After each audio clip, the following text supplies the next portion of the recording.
Hello, my name is Ayan Saikia. I am 9 years old and live in Vasant Vihar, New Delhi. Name is Anaya, 6 years old, New Delhi. My name is Nihira. I'm 6 years old. I live in New Delhi. Advananda, 13 years old. So, we spoke to a bunch of kids in Delhi and asked them about the constantly worsening air quality of their city. When I look out of the window, I see no bright shining sun. I see a grey sky. It's all just smoke all around. We cannot see the buildings. We cannot see the tree or the lovely birds. Like if we go outside, our eyes start burning and we can't see past our own hand. At home, we are not allowed to open our windows and doors, and we always keep the air purifier on. I don't like online classes because I cannot play with my friends. I'm angry about it. I really miss my football class. I hear elder people say, don't go out because of the pollution. But I also see elder people throw things which pollute the environment. The animals are also falling ill. This happens like every year, so after 2 to 3 years, we've gotten used to it. The farmers are burning their crop, and also because of patakas. I don't blame the grown-ups for it. They are going to G20 summits and all, but I don't feel like they're making an effort to make the air better in Delhi. I hope that we will stop getting these pollution leaves in the future. I don't want to be in Delhi. I want to be free. And then we spoke to some senior citizens too, people who have lived in Delhi for decades and realized the stark difference in its air much more than others. Wherever you look, the sky has become so dull, you can't even see the sun, especially in winters. I get a burning sensation in my eyes and nose, which gets worse as the level of smog increases. And I feel I can't breathe in this air. I'm a bronchitis patient. It's very difficult to breathe. I have never thought of going out of Delhi as this is the place of my roots and my history, but lately I have been thinking about it. No matter what age group you speak to, the answer is the same, and it's quite literally blowing in the wind. India's capital is becoming increasingly uninhabitable. Every year, it becomes more and more difficult to breathe in Delhi. Last week, the air quality index touched 500 by Indian standards and up to 1500 by international benchmarks. That means very, very bad, or in government parlance, severe plus. So the Supreme Court last week mandated stringent limitations. The so-called Graded Response Action Plan 4 came into action. This meant a stoppage of all physical classes in schools, a ban on a large number of diesel-run medium and heavy vehicles except those above BS4 and carrying essential goods, and a halt in most construction and demolition work in the city, including of roads, highways and flyovers. Things could get worse. By some measures, and of course barring many countries in the world that don't publish data about their air quality, Delhi is one of the most polluted cities in the world. Others like Patna are fast catching up. In fact, out of more than 200 cities and towns whose air quality levels are published every day by the Central Pollution Control Board, on Monday, 11 were marked severe. What does that mean? It means air that affects healthy people and seriously impacts those with existing diseases. Those were of course mostly North Indian cities. Now 16 of those 200, including Patna and Gwalior, were in the very poor category, which means air that could give anyone a respiratory illness through prolonged exposure. 44 were in the poor category, which would lead to breathing discomfort to most people on prolonged exposure, and only 10, including cities like Aizawl in the northeast and Coimbatore and Thanjavur in southern India, were in the good category. What does this mean overall? It means a much higher number of cities in India are following a trend similar to Delhi than the ones divergent to it. In this episode, we try to analyze this problem threadbare, including the worsening health conditions as a result of this crisis. The biggest reasons for this, of course, crop burning and the insane growth in personal mobility, but there are other culprits too, like waste to energy factories, for instance. Also, a political slugfest has year after year made it impossible for crop burning to stop. So, what are the other solutions? What's happening globally, and is it possible to implement those solutions in India?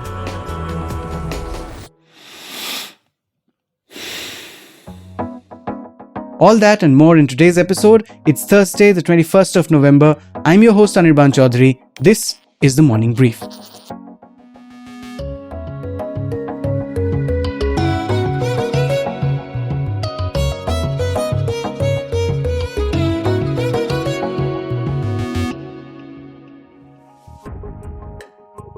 Taking the outside-in approach in this, first, I spoke to Frank Hamus, Global CEO of IQ Air, a Swiss air quality technology company which also runs one of the most efficient global air quality tracking platforms in the world. The company's estimates in fact peg Delhi's AQI between 1300 to 1500, which is 3 times the Indian numbers. Yeah, so we have been monitoring air quality, and when I say monitoring is we use all the data that's available to us, which includes the government data, and we tabulate that data over many years. And we've seen that really the air quality has stagnated.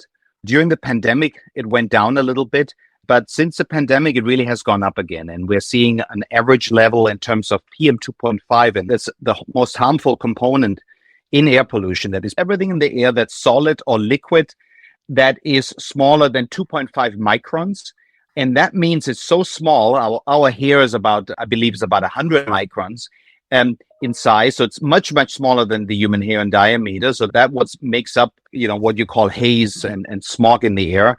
And these small particles are so small that they're able to travel into our lungs, and from our lungs actually get absorbed into the bloodstream and reach every part of our body, including our brain. And that's what's basically causing this health impact. And these small particles are being measured by governments in India and across the world and are being compared. And that concentration of PM 2.5 has been going up now for the last 4 years. And we saw last year, there was an average concentration in Delhi of 102 micrograms of this pollutant. And that means that it's in the hazardous zone. That's really a lot. 102 micrograms as an average. And we've seen over the last 48 hours that in Delhi, these levels were actually reaching close to 1,000 micrograms in terms of PM 2.5. And those are levels that we don't see in many places around the world. We've seen this in Lahore recently, but Delhi is really one of the few places of a major city in the world that's able to achieve these unfortunate levels. Got it. Okay. Now, about the AQI readings from IQ Air, it shows that some, sectors in Delhi are actually between 1300 to 1600. Now, this is actually 4 multiples or 3 multiples of, what the government statistics show. Why this difference? I mean, I'm talking about the Central Pollution Control Board, the statistics that they come up with almost on a daily basis, and what IQ Air is coming up with. So the explanation is that we are using the US AQI. And obviously in India, you use the Indian AQI. And the US AQI, for what it's worth, is a much more stringent AQI. The US AQI does not have an upper limit of the AQI, and the India AQI is limiting its AQI to stop at 500, no matter how bad the air quality gets. Okay, so the Indian AQI will never be higher than 500. Isn't that a little misleading? The US used to be the same. The US also used to limit the AQI until earlier, actually, I believe this year. And then they switched that because they felt, yes, it could be misleading. Because honestly, if the air quality gets worse, your AQI should be reflecting that. So US only very recently made that switch. And I believe that India would be well served to think about making that switch also. As a global climate expert and part of an organization which is doing such minute analysis of air quality numbers across the world, which are the other cities in India that have you worried? We've read about Patna and Lucknow. really going up that scale in terms of worsening air quality? Any other cities that have you worried? Well, when we're looking at our ranking, and we do an annual ranking of about 7,500 cities, the one thing I can say, the top 10 places of that ranking, the top 10 cities for which we have data, of those 9 are Indian, and one is Pakistani. Part of that is, I would say, to the defense of India. Part of this is initiative by the Indian government to monitor more air quality. And the more you will monitor, the more you will find, right? There are places on Right. Earth that may have air quality that's as bad or even worse in India that may not measure. Some in Africa, we're working with the United Nations Environmental Program to monitor air quality in more places in Africa that have terrible air quality. But India has started to monitor, which I must say is at least looking down the barrel now, right? Understanding what is there and what gets measured can get improved. And I think the discussion going on in the press right now in India, that's ensuring that the pain is being discussed and maybe some of the solutions are being discussed and become more urgent, is a first step to make an improvement. So I have to say, the fact that all of that data is available in India, is shared by the government, is already a step in the right direction. Now working together in bringing improvements over the coming years, that's a tough part. Now, surprisingly, many people I spoke to, especially outside of Delhi, are still unaware of how deadly the problem already has become. So, I went to Dr. Arvind Kumar, one of India's most prominent chest surgeons and one of the earliest, loudest voices of warning against the dangers of the worsening air quality in the country. Dr. Kumar had joined us for a previous episode 2 years earlier. So, I started with a strand from that conversation. So, just referring to the last time we spoke to you, Dr. Kumar, you had sort of said that everyone who lives in a polluted city like Delhi has the lungs of a smoker. And the fact that you rarely get to see pink lungs, and this is even among children, which is so alarming. How much worse are we now, as per your assessments? So definitely there is a worsening. Today, 0% chance of seeing a pink lung in anyone who's teenager or beyond. More and more children nowadays are complaining of persistent cough, sneezing, breathing issues, and more importantly, sleep issues. This is one area which has not been given adequate attention. Pollution exposure is also interfering with the sleep patterns of the children, which in turn is leading to other diseases. Coming to adults, there is a significant increase in the number of non-smoker COPD patients, men and women. There is a significant increase in non-smoker lung cancer patients, men and women. There is a decline in the peak age of lung cancer from 50s and 60s to 40s.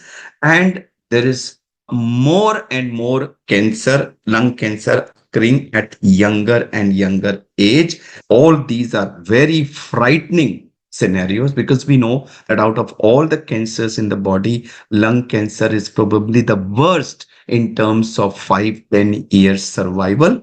An increase in the incidence of lung cancer, and that too in a young population where it is least suspected, hence likely to be neglected and diagnosed at a late stage.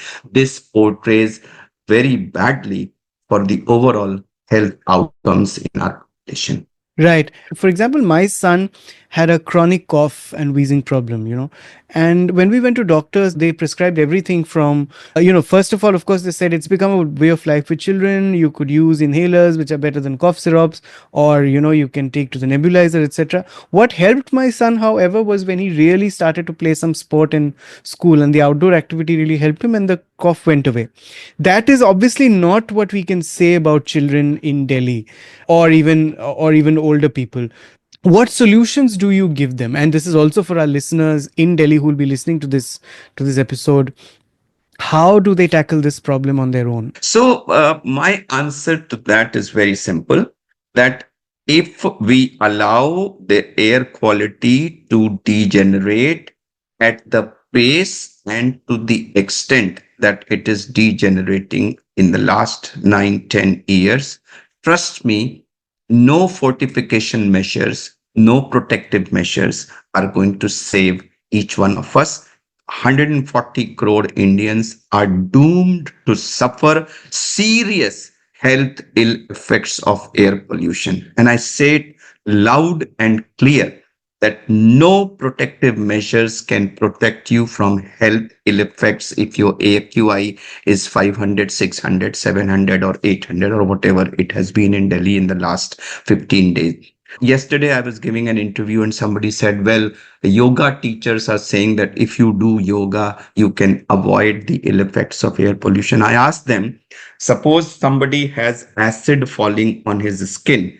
Is there any yoga teacher in the world who can stand up and say that yoga can protect your skin from the effect of acid? Yoga improves the respiratory capacity. It allows your lungs to become better and fitter. But better and fitter cannot be considered synonymous to resistant to the effects of poisons. They are not synonymous. And this is what people are trying to mislead, that you take this, you can take antioxidants, you can take plenty of fluids, you can take all kinds of diet which improve.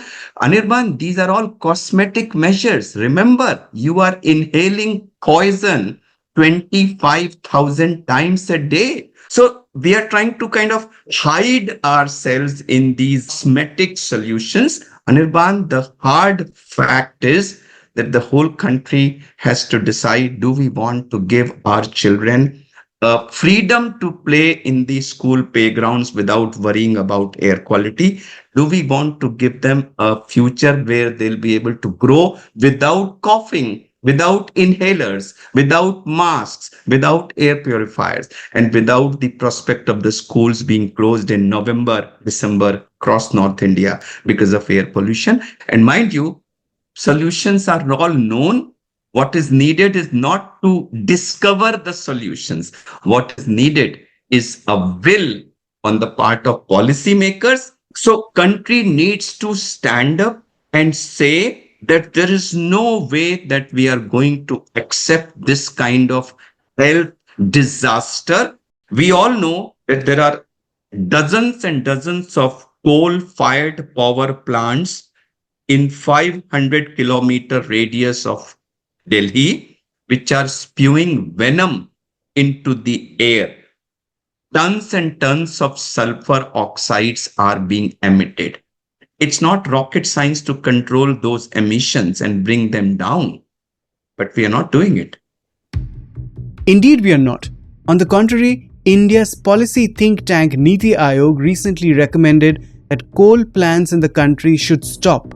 I repeat, stop installing scrubbers that would reduce their SO2 emissions. And we are talking of emissions that cause acid rain and smog formation. But then there's of course a lot that the government is, or rather isn't doing, that deserves questioning. First, the problem of stubble burning and why there is no solution to that for all these years. For that, I spoke to my colleague Anubhuti Vishnoi, who's been covering this for years. Here's Anubhuti with some context on how and when stubble burning became such a severe problem. A lot of people in Delhi will tell you that, 10, 15 years back, this was not the case. And there is a reason for that. The reason is that it's after 2009 that this problem has actually emerged in the way that it has and has worsened so much. Because mainly now it's such a trade off in a way to conserve groundwater, because paddy is a water guzzling crop. The Punjab and Haryana Subsoil Act was passed in 2009, which has delayed the sowing and transplanting of paddy. Now, what happens is, they have a very short window. They're about 15, 20 days, and they need to clear the field and sow wheat. So what happens is the farmer has to quickly dispose of the paddy harvest and the stubble. In that period, he doesn't have that latitude which he had earlier, that he could wait it out, wait for labor to be mobilized and cut it. He's got a short window, and if he does not get the happy seeder or the combine harvester machine in time, then he will do what is the easiest traditional method, that is to set it on fire.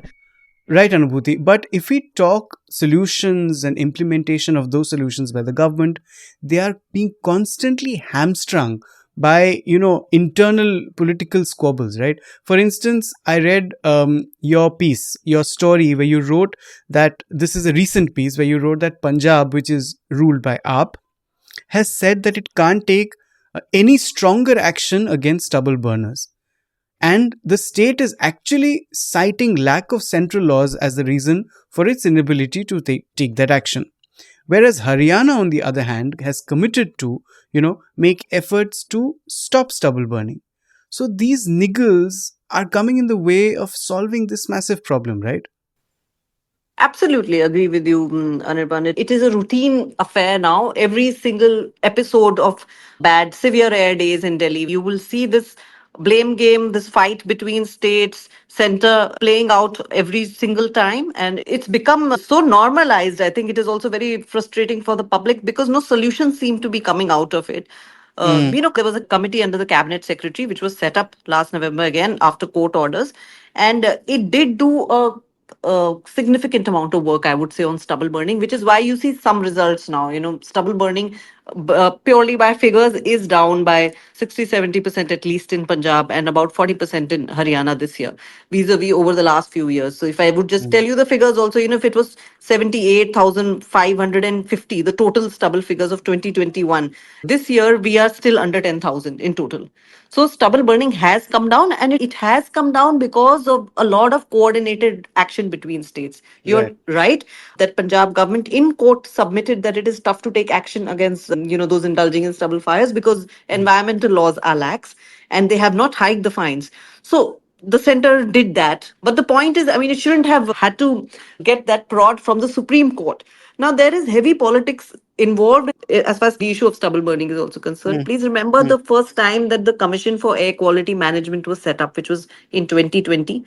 Even at that point of time, the original idea and original draft of the bill and the rule books which came in was to bring in very hefty fines. But right. there was an immediate backlash, and the farmer community was up in arms, and it had to be rolled back. So they have been very, very careful, very cautious when walking this road. The same applies in case of Punjab and Haryana. It has been tricky territory.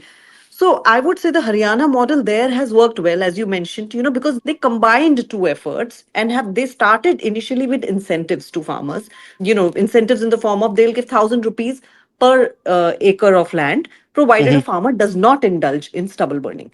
But what did they do last year on? After giving the incentives, yet there was stubble burning. So they said, okay, now on we will start taking strict action. And they started doing that. This year, the red entry, which is called that, if you indulge in stubble burning in the land records of the government, there'll be a red entry in your mm, records, which means you will not get government benefits for the next 1 year. Punjab has not been able to do it to that extent. They have sought money from the center repeatedly. They're saying, we cannot fund it. You help us fund the incentive. The center says, Haryana has been doing it. Why can't you do it? So essentially, what needs to be done is everybody has to get on the table, recognize the air emergency as it is, because that is not going to respect any state borders or boundaries. It is impacting people in every state.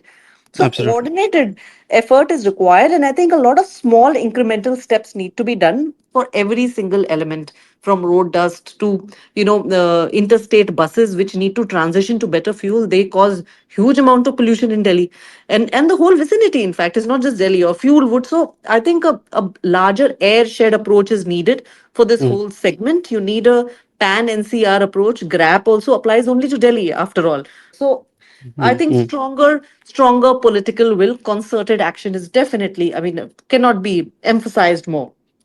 So one important point, Anubhuti, is that a lot of action that's happening on the part of the government is because of the push from courts.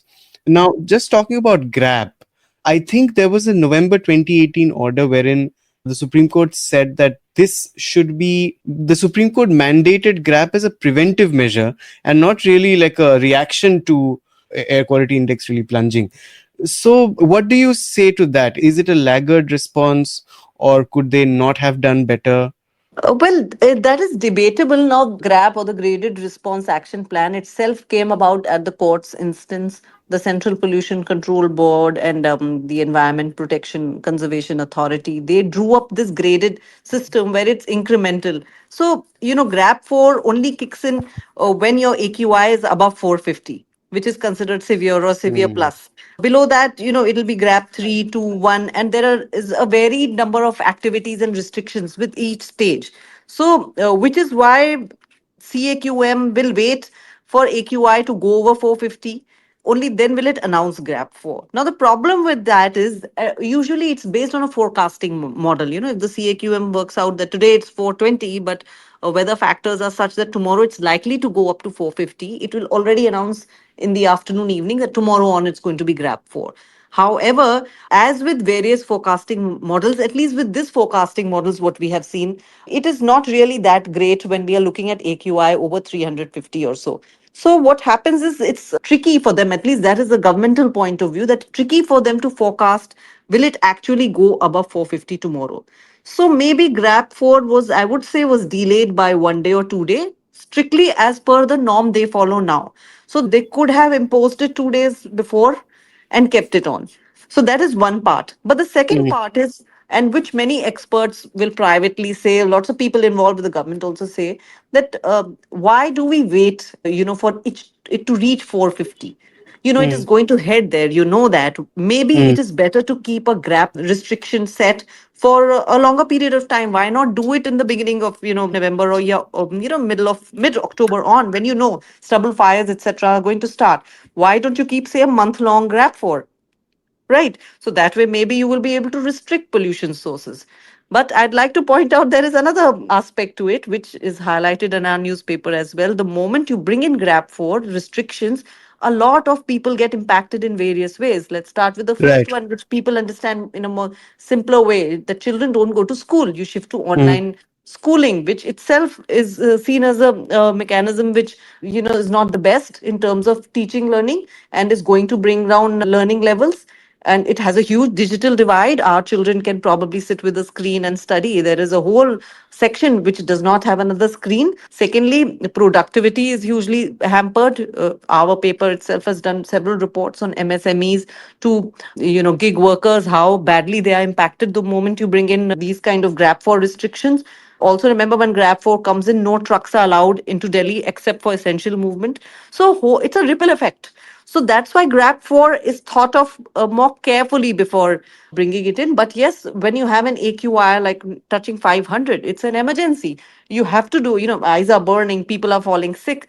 In such a situation, the argument is to shut down everything. And experts feel that we must be at a grab 3, grab 4 range, maybe through this whole month from September and on, if you really want to, bring it under some level of control. So that is the whole debate, and the court is going to hear the matter again this week. So let us see what is the final view on that. While we wait for the court's mandate and the implementation thereof, I think it's really important to understand the issue a little deeper. I mean, its causes and also solutions that haven't worked, to get to solutions that perhaps will work. For instance, Frank told me that rather than the government, it's going to come from the private sector. I'm just traveled from China to California. I'm in California. We're working with government to also monitor air quality, but also improve air quality in schools. And the government here has incentive programs for industry to come up with solutions for some of the biggest polluting issues. For example, diesel trucks out here are being retrofitted with diesel filters that are capturing many kilograms of diesel soot that would otherwise go into the air. Solutions are available. I think in India, the government would do well to really incentivize companies coming up with solutions, validating these solutions, and then hopefully scaling them up. Like I said, understanding the problem is critical. Here's Karthik Ganesan, Fellow and Director Strategic Partnerships at the Council of Energy, Environment and Water. So Karthik, there's been a lot of discussion on stubble burning and crackers and overuse of vehicles, right? Talk to me about other reasons. For instance, industrial establishments, even something like a waste to energy plant. How does that contribute pretty severely, in fact, to the problem? See, the very idea of a waste to energy plant is it's a Western one, right? It's one where, in some sense, energy is cheap, where we spend more energy in, moving waste all the way to a waste to energy plant. And it's really about managing our waste at any cost. So, Right. unfortunately, we don't know how to manage our waste. And obviously, we just can't keep dumping, more and more of this, non-decomposable or non-biodegradable stuff onto land. And eventually somebody realized that, hey, our landfills are overflowing, so we need to figure out how to clear it. Let's burn it. So effectively, a waste to energy plant is a large incinerator, which also happens to sort of, use that heat, that sensible heat, to generate electricity. Now, if that doesn't happen efficiently, and if it doesn't happen in a way that the right kind of cleaning mechanisms are there for the flue gases, then it can spell danger for communities that live in the vicinity. So countries like Singapore do this really well because they've taken the route of ensuring that all the environment compliances are in place and there's regular testing. Unfortunately, the transparency of data in the Indian context has been a little sort of lax, and that's one of the reasons why we see that the controversy has erupted, in Delhi now. And I hope that, we take this into consideration before we construct more facilities like this. Right. Okay. Talking of solutions, we've sort of, there's been a lot of stuff in the news on how, centers trying to tell states to, penalize crop burning. The Supreme Court has wrapped the knuckles of governments. We have GRAP now. But talking of some of the other solutions, for instance, Delhi mandated smog towers. Now, first of all, of course, for our listeners and for me, what are they? And you did a recent experiment to sort of, which showed you that their impact, or the impact of sort of any, however gigantic air purifier outdoors, is pretty limited. So can you take me through that? Yeah. So we did a simple assessment where we took a reasonably large sized home air purifier to an outdoor environment. And effectively, that's what a smog tower is, right? It sucks in air from one side, right? And then it puts out air from the other, clean air from the other. And we basically said, okay, you know what? I'm not looking to clean up like a large locality. I just want to understand, if I would imagine a smog tower the size of my air purifier, what is the scaled impact of that? How far can I sense the impact of that if I'm surrounded by, just open atmosphere, open air?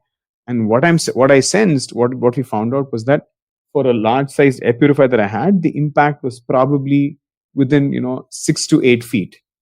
Right? So if you have a large air purifier, then the 8 feet might become, if it's 10 times the size of my air purifier, it'll become 80 feet. Right? So within an 80 feet radius of that thing, maybe it's possible that there may have been some sort of clean air.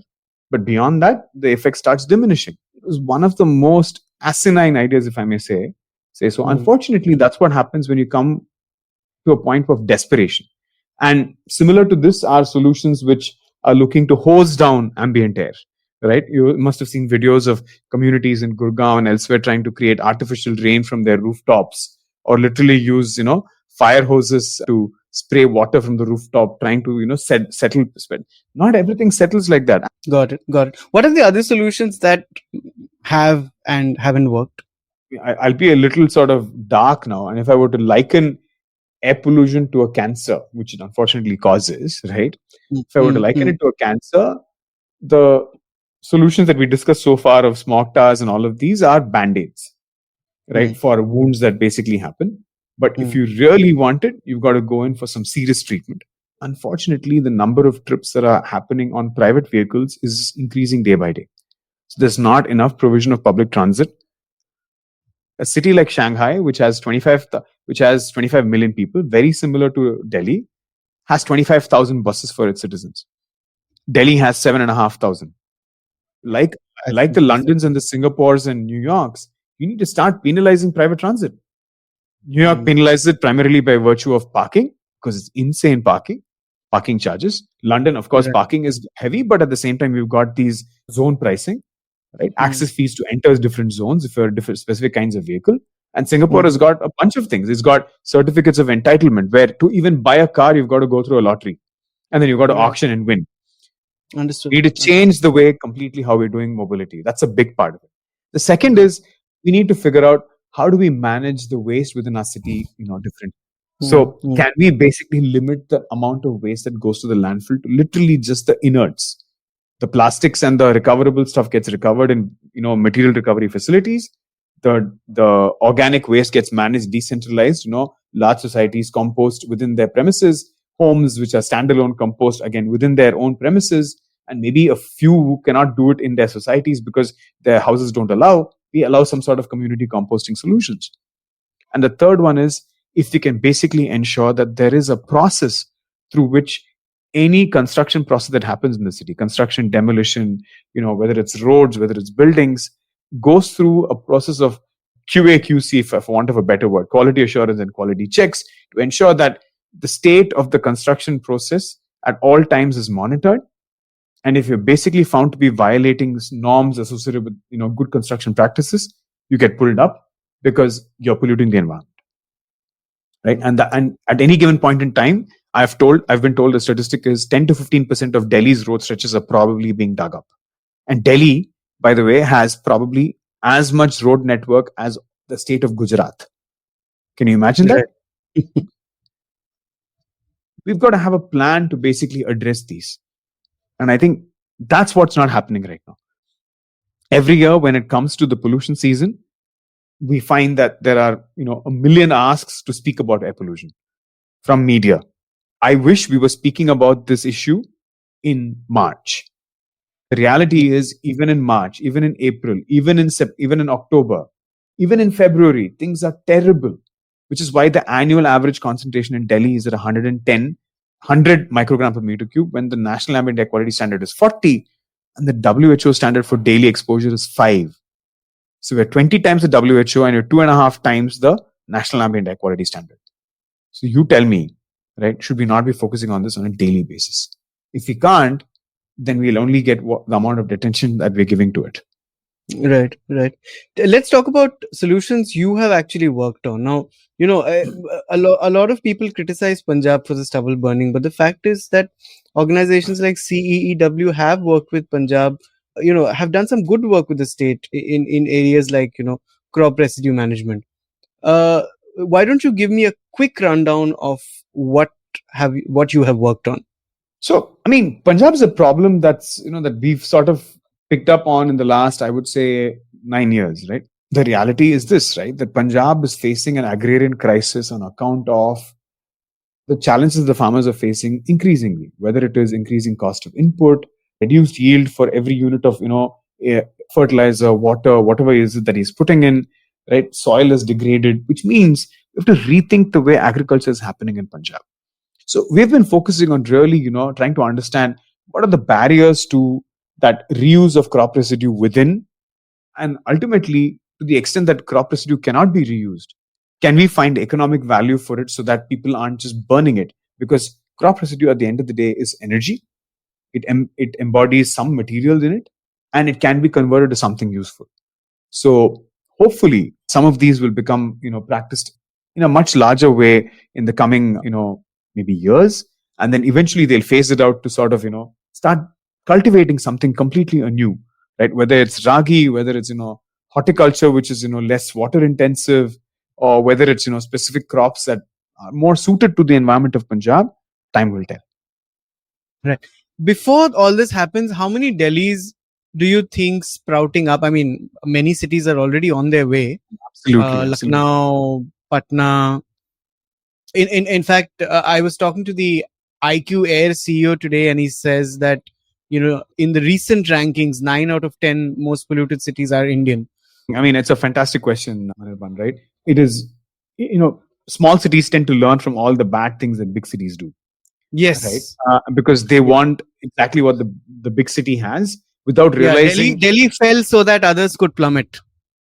Correct. Exactly.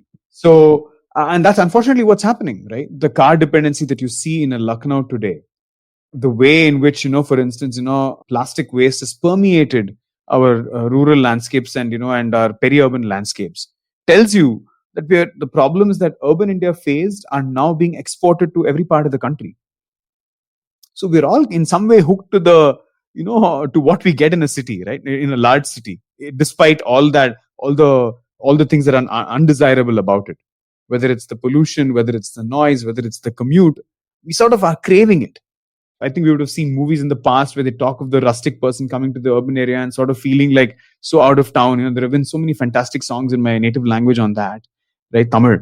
I can think of one, but I don't want to sing it right now. You don't need to sing it. You can say it. And what does it mean? It says, it's got Sorgame endralum namura pola varuma. It means if there's any place called Swarg, will it be like our countryside, right? That's what the song is. It's about a guy who goes from a village to Singapore and then yearns for his village, right? Okay. So you would never hear that happening today. So clearly, we've lost touch with what is it that we valued, right? I'm not asking for all of us to go back and be farmers, etc. But I think we need to discover what is it that we want from our cities. And then that idea needs to be exported everywhere because that's desirable. Now, if we sort of keep creating walled gardens, within these cities, and say this is how you live, then this is what we're going to get. There is, I think, evidence that over the larger sort of, sweep of time, far fewer areas in India remain with air quality that's actually sort of deemed good. Now, post the NCAP in the last 4-5 years, there's a suggestion that trend has been reversed, but it's too early to tell. But let's hope that those claims are indeed valid for the most part. Right. Thank you so much, Karthik. It was absolutely brilliant to have you. Thank you so much for your insights.